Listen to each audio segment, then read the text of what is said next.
Hi everyone, hope you're doing well. I'm going to give you guys a brief presentation on some best practices in virtual teaching, and I'll take you through the PowerPoint presentation, and feel free just to pause on any slide that's text heavy, and also the PowerPoint will be available for reference after the fact in the course that Meredith created called Teacher Resources, and if you have any questions, just feel free to email me. I'm going to try and keep this brief because my house is empty for 20 minutes. So I also don't want to take up too much of your time. So here we go. So distance learning, it's 4 best practices for establishing and maintaining student engagement. And there's many areas that make up virtual and distant learning. I wanted to focus specifically on student engagement because I thought it would be narrow enough for me to research, but also maybe the most applicable to all faculty. And I wanted to first acknowledge what last spring was, which was not distance learning, more like crisis teaching. It's amazing how fast Mount pivoted and embraced remote education, but crisis teaching should not be compared to actual distance learning. And although distance is new to us, it does have a whole history of success. But we should also still acknowledge that we're still in a global pandemic. So no matter if we're distance or face-to-face, we need to understand the major impact this is having. It's impacting us and our ability to teach and our students and definitely their ability to learn. So it's a big part of why the content in this presentation is referencing social emotional learning. Because we all know that, and studies show that a brain that is unsettled cannot learn. So it's going to be a big impact on keeping our kids focused. And although I haven't seen any studies, I imagine that a brain that is unsettled also cannot teach.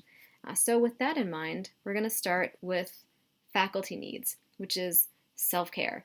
So for those of you wondering what self-care is, it's not treating yourself. It's reflecting on the health of your psychological, physical, emotional, spiritual, social, and professional needs. So then making sure you're doing your best to address those needs.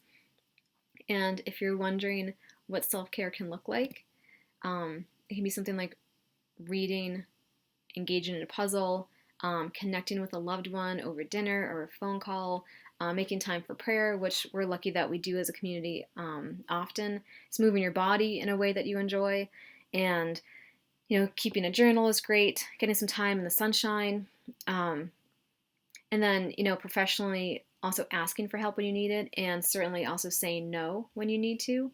I think that some of us struggle with that specifically, and in pandemic life, you really can't ignore your needs or your limits.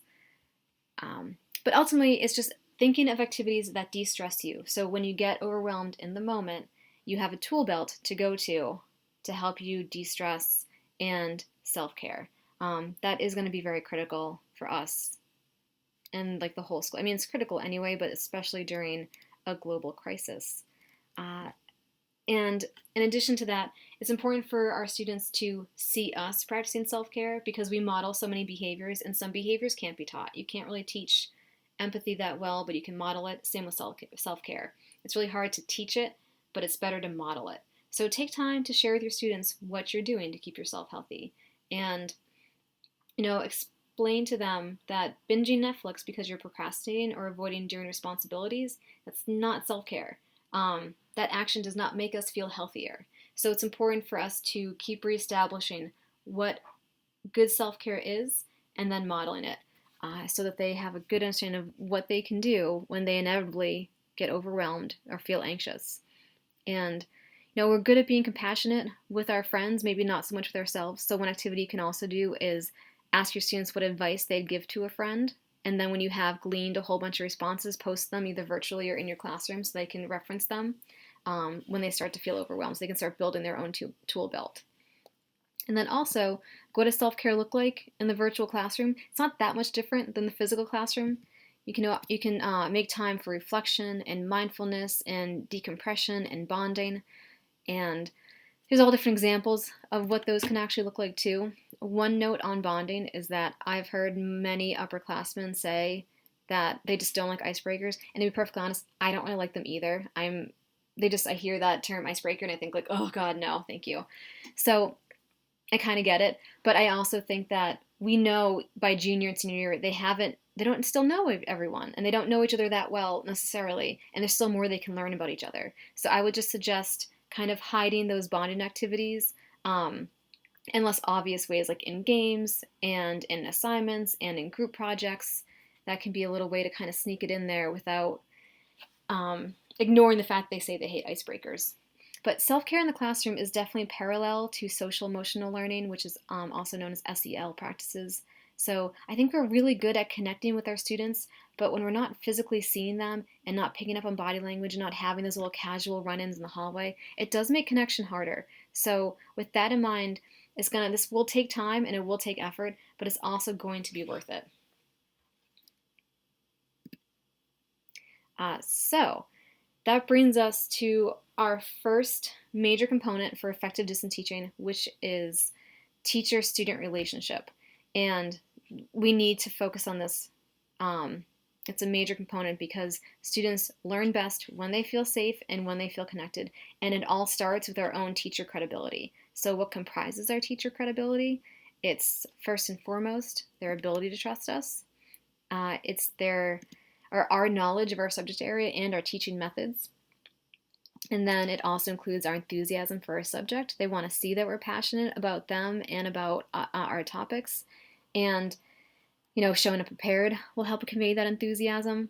And then lastly, our credibility is influenced by our accessibility and relatability. So in a distance environment, that can look like gesturing when you're talking, look at students and smile while talking, call them by their name, use we and us when we refer to our class, invite students to provide feedback often, and try and use vocal variety when talking to your class. Those are all little stepping stones to creating our relationship with students when we're virtual. And then some actionable things you can do to build a teacher-student relationship in virtual school is you can do things like spirit days. They're super fun. Like maybe one day people bring their pets to class, or maybe they hide something related to school content or classroom content in the background of their Zoom page. So you can also customize directions in a short video. That's good for diverse learners, but it's also helpful as another connection point to us when we're at distance. Sending a quick little email or note to students is great. Just saying something positive, saying like you're doing great with this, or how are you, or what are you up to, or how this event in your life go. Definitely posting photos in Canvas can be fun because it's a little unexpected, but posting photos of your students or content that relates to their lives. Or if you have another platform, like the Fine Arts Department has Instagram, so we're going to definitely ramp up how much we post about student work this year. We normally do it like once or twice a week, but we're going to shoot for just about every day in the coming year. And then, also with assessment, if you can personalize assessment with Google Voice or a video, that can also help because it makes the feedback a little more relatable and maybe a little less intimidating because they get to see you through it. But there's just so many ways that people build relationships online. I mean, people get married from meeting online, so there's no reason why we can't use all these existing methods to build super strong virtual relationships with our students, especially if second semester we start virtual, which is always a possibility. And you can also do like fun little things, like a little cliffhanger that, or like a little maybe email where you say like something along the lines of dropping a fun tip of what's going to come up in the next class. So for instance, you could ask like an intriguing question that's like, have you ever heard that George Washington has wooden teeth? And we'll talk about the historical facts surrounding those pearly whites on Monday. Because I know I heard he had wooden teeth, and I was pretty shocked to learn that, FYI, he didn't. His dentures included wood, or did not include wood, but they did include hippo ivory and metal fasteners and gold and lead. Oh my god. And then human teeth, which were most likely sourced from his slaves based on his ledgers. But that's a major topic for another time. And that is actually a picture of his dentures, the one surviving set. Our third point is teacher clarity. So in a distance environment, clarity is paramount. We need communications to be as simple as possible, and expectations should be made explicit and also realistic. We can never forget what we're asking students to do. And we're asking them to do it during, again, a global pandemic. We cannot forget that. So establishing a routine that students and ourselves can depend on really helps with communication. So for instance, if possible, maybe streamline communications related to assignments and content so that students aren't getting random notifications. You could, for instance, post all materials and communications at the start of class or the end of class, or like, on Mondays or something. Some routine that works for you but that will help not overwhelm the students and also not overwhelm yourself. And then when it comes to lessons in virtual learning, student buy-in is harder when we're not physically with them. So they need to know the learning goals of an assignment and the success criteria that they're going to have to achieve. It should be explicit and, again, I think really limited. I think limiting our assignments and how we're evaluating them is going to be helpful. They tend to think of everything as busy work. So if they don't know the goal of an assignment explicitly, they're going to say it's busy work, and they're not going to have a whole lot of buy-in or engagement. So in addition, offer multiple ways into content if you can. Video, images, audio, it all helps in addition to reading. And then if you can format consistently for both your lessons and how they turn in their assignments, that's another one that lets your brain do less thinking every time. There's no reason to reinvent the wheel. And then specifically with lessons, also directions. Again, as simple as possible. Now, I might be sensitive to visual clutter, but I find the directions on the left to be much more overwhelming. When I see paragraphs of text, I just think like, oh God, I don't have time for this. And then if I see something with bullet points, I just find it automatically more digestible. That, again, might just more be a personal preference. But the directions for this are from my assignment, and they're both the same. So I just edited down what I said on the right-hand side, and I also spaced them and numbered them so they could think they were on step 1, step 2. And I actually do think there's probably too many steps for this particular assignment because 9 steps just seems like they're going to get overwhelmed, especially when they're virtual and maybe on their own. So the last part for teacher clarity relates to our learning management system, or LMS. And we're very lucky that we have Canvas because a lot of places don't have or didn't have an LMS set up when they went virtual. We do. We know it. Our girls know it. And Meredith has made this super comprehensive guide to the ins and outs of Canvas, and you can find that in the new teacher resource course. It's comprehensive. So if you're having a question about how do I do this in Canvas, I would really look to that first because it's super helpful. And then in regards to Canvas, you want to make sure that it's incredibly easy to navigate with no old or irrelevant content accidentally posted. You want to be mindful again of visual clutter. And if students don't know how to compress a module or how to make something, how to minimize a section that you're either already finished or is upcoming that you don't need, make sure you show them how to do that so they can also manage how much information they take in. That would be really great. And then lastly, if you're going to introduce a new app or a new learning platform, like maybe Flipgrid or Padlet, they're very easy to use, but if they overwhelm you, they certainly are going to overwhelm the students. So remind yourself that they need to get introduced to those new systems in low stakes, non-graded ways, because we just want to cut down any unneeded anxiety as much as possible. And if they're learning 2 new apps for each class, that's a lot of apps plus Canvas, especially for the freshmen who might be new to it. And they're not super savvy when it comes to technology in the education mode. They're great for fun stuff, but keep in mind they need low stakes introductions to new stuff. And then we have our next component would be specific engagement. And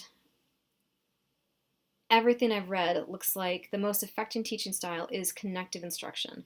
And that's when teachers help students make personal connections to the class content and see how their curriculum is critical in their current lives, their culture, and their future. And there's 6 methods that were boiled down to really cultivate this connective instruction. And that's, conveying care, which is you relate content to the students' lives and you understand their perspectives as best you can. And feel free to ask when you don't know what their perspectives are, but certainly showing concern for their well-being and providing affirmation. They need to hear that they're capable of doing well. Relating through humor is great because we're all working with teens because we all enjoy working with teens. They're a fun age group, and they should not wonder if we like working with teens. It should be obvious. So relating through humor is also really great. And lastly, enabling self-expression is important for connective instruction. It helps them connect learning and identity by encouraging their expressions and ideas and values and their concepts of self. That all has to have a place in instruction. So if you have a curriculum that relies heavily on the lecture format, you could still incorporate connective instruction and then therefore promote student engagement. That can still happen. However, typically, I don't think most of us rely on 80-minute lectures for all of our classes.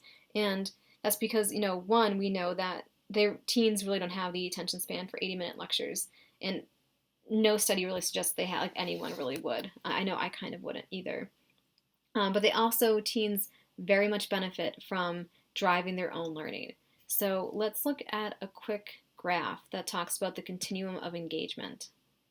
In here, what we have is, passive levels of engagement, active levels of engagement, and when that active is disruptive, and when that active is engaged and positive. So, one note about the middle area, which is participating, and it's really mostly, it feels like compliance rather. So students are complying with class at that level. They are doing their work, paying attention, responding to questions. Nothing wrong with that, certainly. And sometimes it's going to be all they're going to be able to muster, but that's not really how they learn and retain to the best of their ability. You want to try and get them to the far end of that graph where it's where they can drive their own learning. And that's how most of them will stay actively engaged, is that they're setting their own goals, seeking feedback, and self-assessing. So here's an example of how you can design a specifically virtual lesson, and it's using the 5 E's, which I feel like a lot of people have encountered before. The 5 E's are engage, explore, explain, elaborate, and evaluate. And I'm not going to just read through this graph, but I do think that it's important to mention the tools that are referenced. Padlet, Google, Classroom, that's kind of a iffy one. The Zoom shared whiteboard is great. Dossier is another shared whiteboard, etc. But these tools are also referenced at the end of this presentation under additional resources. But this can be a nice way to think about how to break down your online lesson to try and keep them engaged. A lot of learning is most successful when it's social. So if you think of how you can sociify and gamify learning, and I know many of us use breakout rooms and Zoom. That's great for students to chat with each other and feel connected as a class, and just even have like those little moments, like get to know each other, that they're kind of missing out on when they're not in person. And we also want to keep up routines that we would have had in the physical classroom. Either we can keep up existing ones or maybe make up some new ones, but things that kind of help promote interaction that we can depend on. And then lastly, part of why breaking up the 80-minute block is so important is because it's asking a lot of everyone's attention to sit still for 80 minutes and just consume. That's a big ask when we're in person, let alone when we're distance. So Zoom fatigue is real, both in students and in adults. And even for those students without accommodations, it's going to be hard to focus on a teacher-directed activity for more than 20 minutes. So most studies equate attention span to age, with the average max range of attention span for teenagers to be about 20 minutes. So allowing student-directed learning may really help increase student engagement and attention span. And I know that I get wrapped up in my own content. I clearly think everything in my curriculum is important, and ultimately I know I can't control what gets through to them. Some people will leave my class remember a lot, like they'll remember a lot of drawing techniques and content, but many may remember just very little. And more than what I teach them, they're going to remember how I made them feel. So I sort of feel like this year is one to take that one to heart and, really prioritize compassion over curriculum, because we don't really know what's coming ahead of us. I do think at some point we're going to be virtual. There's a high chance. And even just in the hybrid model, we've all heard that term, the world is your classroom. And this is the ideal chance to get them to see what that means and how our subjects have real life implications in their daily lives. There's chemistry in their food ingredients. There's math all over their home. And then there's civic governance whichever township they're living in. There's really no end to how they can see the world and how we can provide them opportunities when we're on their turf and they're not in our classroom. It's new, but it's certainly there and accessible. And then lastly, what I'd like to do is just promote this one book called Balance with Blended Learning. It's partnering with your students to imagine and learn, partnering with your students to imagine, learning, and reclaim your life. So her philosophy is that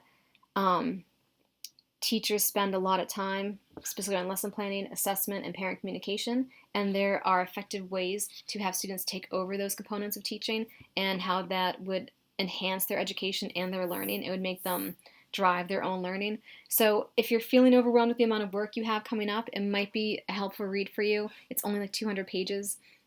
But in a time when we all feel like we're doing double the workload as we plan for 2 different kinds of classes and a whole new kind of learning, this might be a nice list of strategies to lighten your load. So that is the 4 basic components of student engagement. The last few slides are, this is the sources for content in the PowerPoint. And a couple things, this is just help with visual presentation since we're going to be so visual when you're virtual. Adobe Spark is great, but it's only a 2-month free trial. Prezi is, I'm regretting not doing this presentation with Prezi because it is better than PowerPoint and I just learned about it. There's also ways to share whiteboards for interactive learning. That can be really fun with those apps. And then these are subject-specific websites. So feel free to click on any of these if they look like they could be helpful. And then content websites, which a lot of us are familiar with. The Khan Academy is great. Crash Course is great. I think we all know about TED. And then the YouTube learning channels are, there's a lot of awesome ones there too. And then, again, this is a list for how to gamify and keep social your teaching, and also assessment apps. So a lot of them have assessment built into the social and gamify apps. So that is it. If you have any questions, don't hesitate to email me or reach out. Hopefully I see you all in person sometime soon. But otherwise, I hope you're doing well and taking care of yourselves, and looking forward to when we can be physically together again.